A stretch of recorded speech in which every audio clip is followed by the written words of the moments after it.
ನೋಡಿ, ಒಂದು ಈ ಕಾಂಗ್ರೆಸ್ ಸರ್ಕಾರ ಕರ್ನಾಟಕದಲ್ಲಿ ಬಂದಾಗಿಂದ ಹಿಂದೂಗಳ ಮೇಲೆ ದೌರ್ಜನ್ಯ ನಿರಂತರವಾಗಿ ಸಾಗಿರ್ತಕ್ಕಂಥ ಸಂಗತಿಗಳು ಜಗಜ್ಜಾಹೀರಾಗಿದ್ದಾವೆ.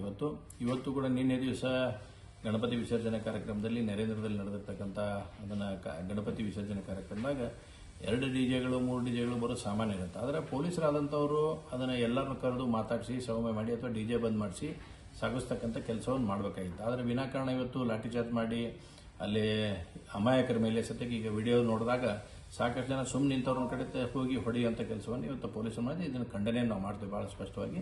ಹೀಗಾಗಿ ಸರ್ಕಾರ ಇನ್ನಾದರೂ ಎಚ್ಚೆತ್ತುಕೊಳ್ಬೇಕು. ಈ ರೀತಿ ಈಗಾಗಲೇ ಹಿಂದೂ ವಿರೋಧಿ ಚಟುವಟಿಕೆಗಳನ್ನು, ಹಿಂದೂ ವಿರೋಧಿ ನೀತಿಯನ್ನು ಅನುಸರಿಸತಕ್ಕಂಥದ್ದು ಮತ್ತು ಅಲ್ಪಸಂಖ್ಯಾತರ ತುಷ್ಟೀಕರಣಕ್ಕಾಗಿ ಪರಮೋಚ್ಚ ಅವಧಿಗೆ ತೆಗೆದುಕೊಂಡು ಹೋಗ್ತಕ್ಕಂಥ ನಿಲುವನ್ನು ಇವತ್ತು ಕಾಂಗ್ರೆಸ್ ಸರ್ಕಾರ, ರಾಜ್ಯ ಕಾಂಗ್ರೆಸ್ ಸರ್ಕಾರ ಹೊಂದೈತಿ.